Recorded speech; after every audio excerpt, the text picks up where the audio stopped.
Assalamualaikum warahmatullahi wabarakatuh. Halo semuanya, bagaimana kabar kalian? Semoga tetap sehat, semangat, dan bahagia ya. Kali ini kita akan membahas materi kelas 10, yakni teks eksposisi. Sekarang saya akan memberikan beberapa contoh soal dan kemudian nanti akan membahasnya. Jangan lupa, kalau misalnya menurut kalian jawaban saya salah, silahkan ya tulis jawaban yang benar di kolom komentar. Langsung saja untuk soal nomor 1. Cermatilah teks berikut ini. 1. Pencabutan subsidi bahan bakar minyak atau BBM mengakibatkan kenaikan harga BBM sehingga berdampak negatif terhadap masyarakat.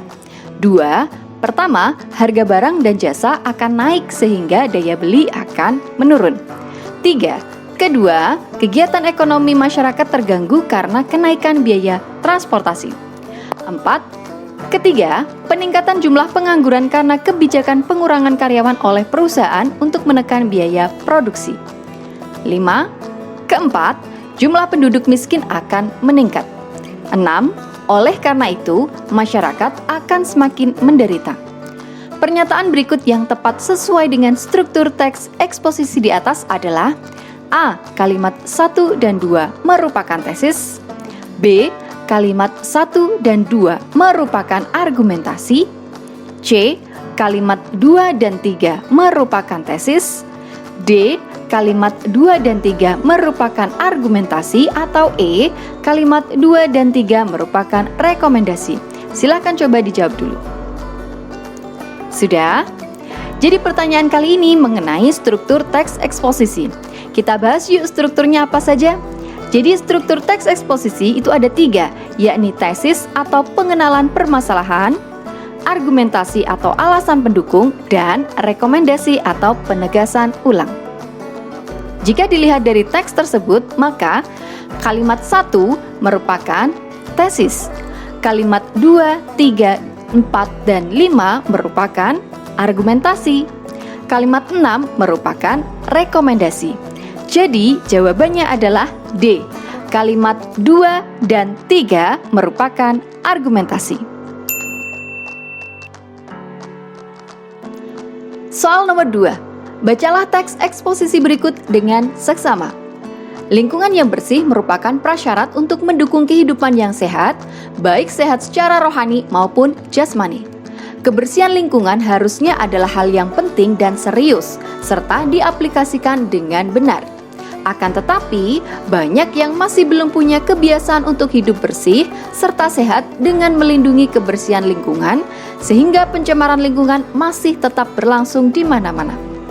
Berdasarkan isi teks eksposisi di atas termasuk ke dalam jenis teks eksposisi: A. Pertentangan, B. Perbandingan, C. Definisi, D. Berita, atau E. Proses. Silahkan coba untuk dijawab dulu.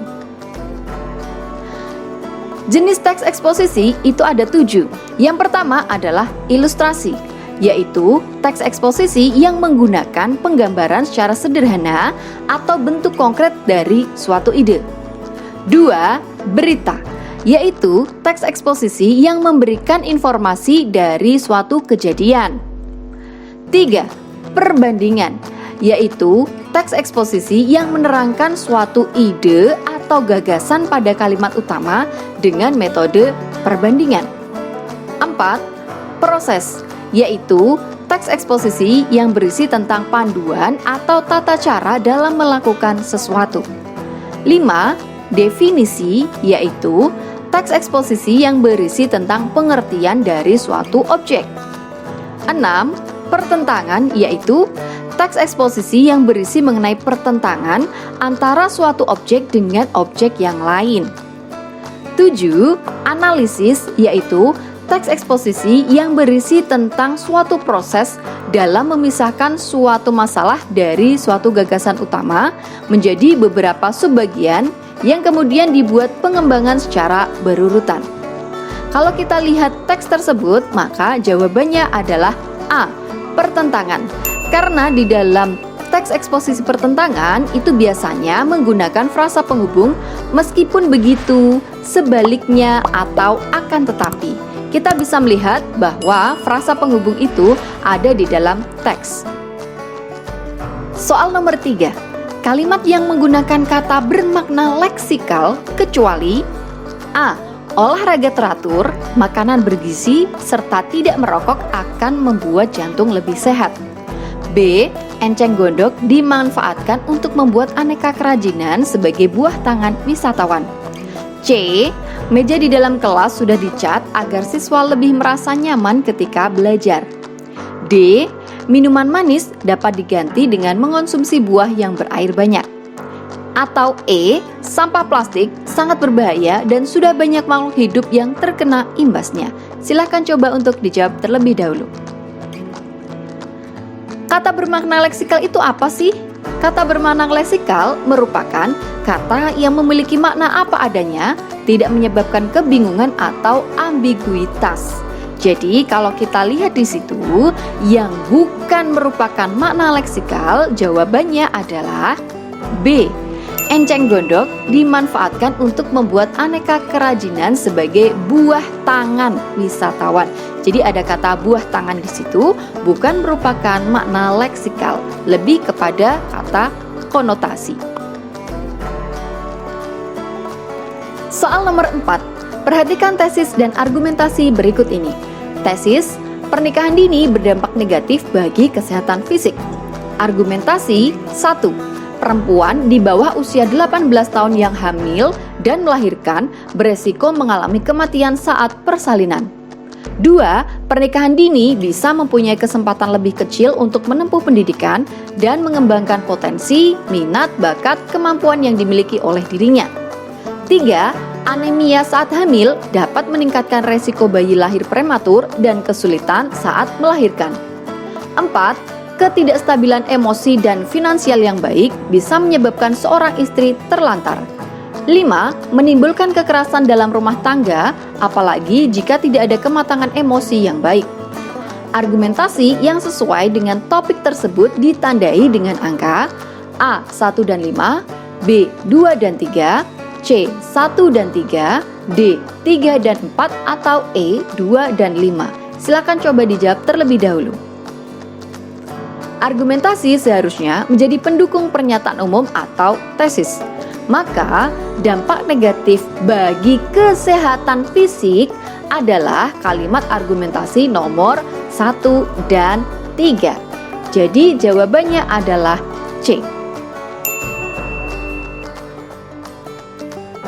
Soal nomor 5. Gejala klinis dari virus corona meliputi demam, batuk, pilek, gangguan pernapasan, sakit tenggorokan, letih, lesu.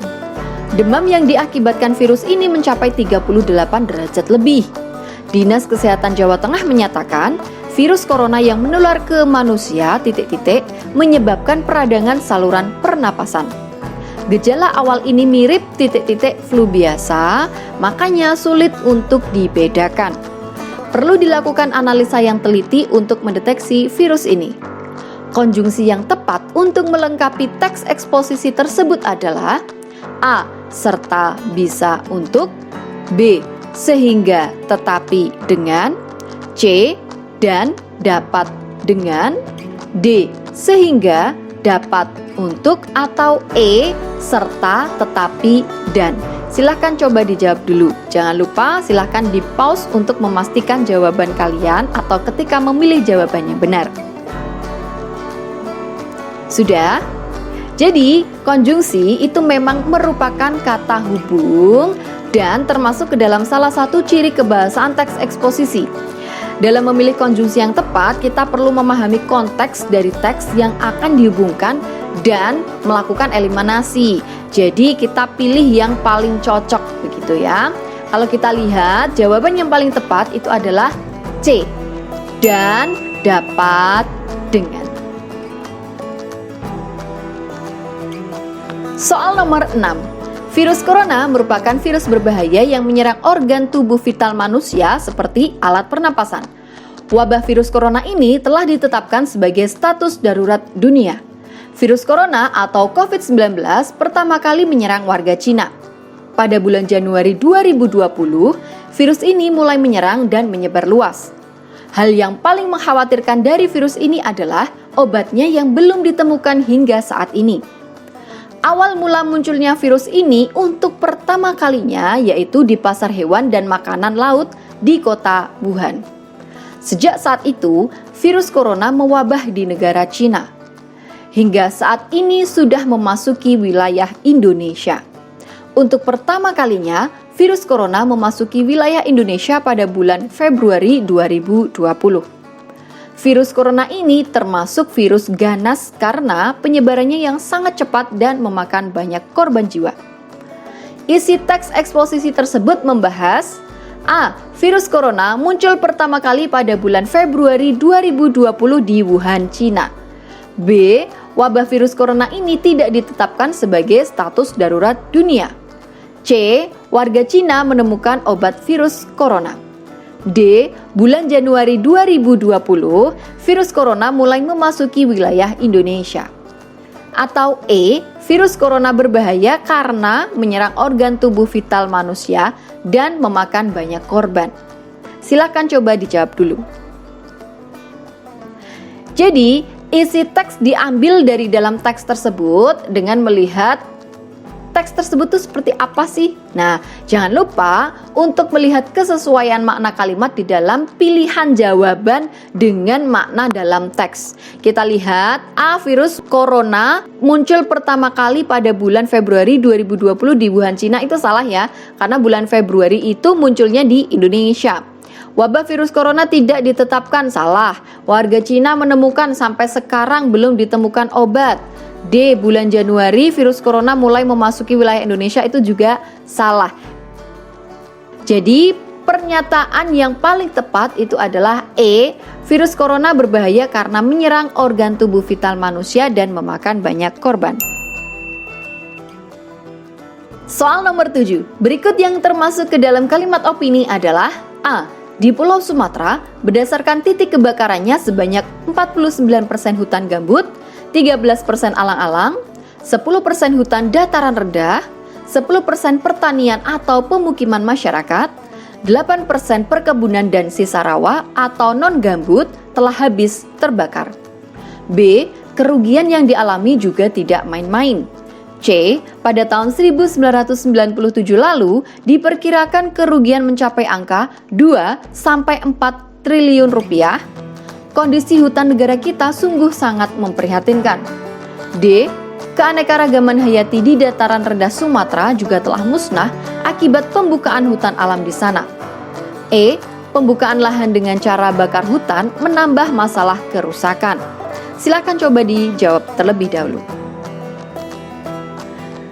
Kalimat fakta dan opini merupakan salah satu ciri kebahasaan di dalam teks eksposisi.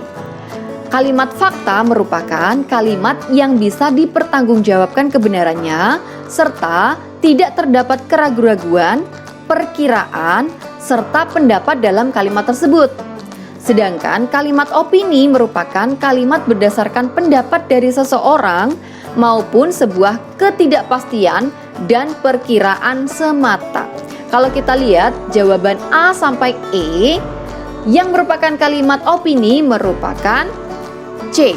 Kenapa? Karena pada tahun 1997 lalu diperkirakan kerugian mencapai angka 2-4 triliun. Berarti belum ada data yang tepat atau yang valid, jadi bisa dianggap sebagai opini. Soal nomor 8. Bacalah kutipan teks berikut. Buku sejarah banyak yang mencatat bahwa Perang Dunia II dimulai karena Jerman menyerang Polandia pada tanggal 1 September 1939. Sumber-sumber konvensional menyalahkan pihak Jerman yang memulai perang yang paling mematikan sepanjang sejarah ini. Akan tetapi, tahukah Anda jika Jerman hanya melindungi warganya dari penyiksaan yang dilakukan warga Polandia pada bulan April tahun 1939. Kita dan dunia bahkan tidak tahu bahwa ada laporan yang menceritakan terjadi penganiayaan warga Jerman di perbatasan Danzig tanggal 13 April tahun yang sama. Ada banyak laporan penganiayaan, pengusiran, dan pembunuhan terhadap warga Jerman di seluruh wilayah Polandia. Data-data tersebut membuat saya berkesimpulan bahwa Jerman melancarkan serangan hanya untuk melindungi warga dan mengamankan wilayah mereka. Pronomina yang digunakan dalam teks di atas adalah sebagai berikut, kecuali A. Kita, B. Saya, C. Anda, D. Warga, atau E. Mereka. Silahkan coba dijawab terlebih dahulu. Jadi, pronomina itu artinya adalah kata ganti ya. Nah, pronomina itu ada beberapa jenis, yakni A. Pronomina persona atau kata ganti orang, contohnya aku, dia, mereka, atau kata sapaan seperti bapak, saudara. Kemudian ada pronomina pemilik, misalnya ku, bukuku, mu, gelasmu, nya. Kemudian ada juga pronomina penanya, berfungsi menanyakan benda, waktu, tempat, keadaan, atau jumlah, dan sebagainya. Misalnya apa, kapan, mengapa, siapa, bagaimana. Dan ada juga pronomina petunjuk, misalnya ini, itu. Nah, kalau kita lihat di sini, pronomina yang ditanyakan itu adalah pronomina persona atau kata ganti orang. Sebenarnya tanpa kita melihat teks itu kita bisa tahu bahwa dari pilihan jawaban A sampai E yang bukan merupakan pronomina itu jelas jawabannya adalah D, warga. Ya, jadi sebenarnya tanpa membaca teks itu kita tahu bahwa yang bukan pronomina merupakan kata warga, karena kata saya, kita, Anda, mereka itu merupakan pronomina. Tapi untuk meyakinkan lagi bahwa semua pronomina itu ada, yang A, B, C, dan E itu ada, tetap harus kita baca sekilas begitu. Selanjutnya, soal nomor 9 dan 10, saya tidak akan memberikan pembahasan dan kunci jawabannya ya. Silahkan kalian latihan untuk menjawab soal nomor 9 dan 10, kemudian menuliskan jawabannya di kolom komentar. Soal nomor 9, budaya antri adalah hal yang penting, namun sering diabaikan oleh masyarakat dari masa ke masa. Padahal, budaya tersebut menjadi salah satu tolok ukur kemajuan suatu bangsa itu sendiri. Di beberapa tempat sudah diperingatkan dengan adanya tulisan harap antri, tetapi masyarakat tidak menghiraukan. Mereka hanya memikirkan dirinya sendiri dulu. Mirisnya, budaya antri justru sering sekali dilanggar oleh orang yang sudah berumur, yang justru seharusnya menjadi panutan generasi mudanya. Pronomina mereka yang dimaksud adalah A. Masyarakat, B. Orang berumur, C. Pemerintah, D. Pembaca, atau E. Generasi muda. Silahkan coba dijawab. Soal nomor 10. Perilaku remaja sekarang ini telah menyimpang jauh dari nilai-nilai moral yang berlaku di masyarakat. Hal ini karena beberapa faktor, seperti kurang tersaringnya budaya barat yang masuk ke Indonesia. Budaya-budaya yang masuk tersebut dinilai contoh kehidupan yang baik dan dijadikan suatu kebiasaan baru oleh kalangan remaja sekarang ini. Yang patut disayangkan adalah perilaku yang ditiru adalah perilaku buruk dari budaya tersebut, misalnya seks bebas, narkoba, dan lain sebagainya. Faktor kedua yakni kurangnya pengetahuan akan ilmu agama oleh para remaja. Padahal ilmu agama sangat penting dan bermanfaat karena dapat mengontrol diri untuk menghindari suatu perbuatan yang tercela. Yang terakhir adalah kurangnya pengawasan dari orang tua. Orang tua sangat bertanggung jawab terhadap perilaku dan pergaulan anak-anaknya. Kalimat yang paling tepat untuk simpulan teks eksposisi tersebut adalah A. Dengan demikian jelaslah perilaku remaja yang menyimpang menjadi permasalahan yang perlu perhatian dari segala pihak demi masa depan remaja Indonesia. B. Hal itu menandakan bahwa perkembangan perilaku remaja akan maju. C. Oleh karena itu, manfaatkanlah kebudayaan barat dengan baik. D. Hal itu membuat nilai moral di masyarakat perlu ditingkatkan. E. Sehingga betapa besar peranan remaja bagi kemajuan Indonesia. Silakan coba dijawab. Oke, itu tadi adalah beberapa soal dari materi teks eksposisi kelas 10 SMA SMK. Apabila ada kesalahan, saya mohon maaf. Jangan lupa kalau misalnya pembahasan saya masih kurang dan ada jawaban yang kurang tepat juga, silahkan ya dibetulkan, ditulis di kolom komentar. Terima kasih, sampai jumpa di video berikutnya. Wassalamualaikum warahmatullahi wabarakatuh.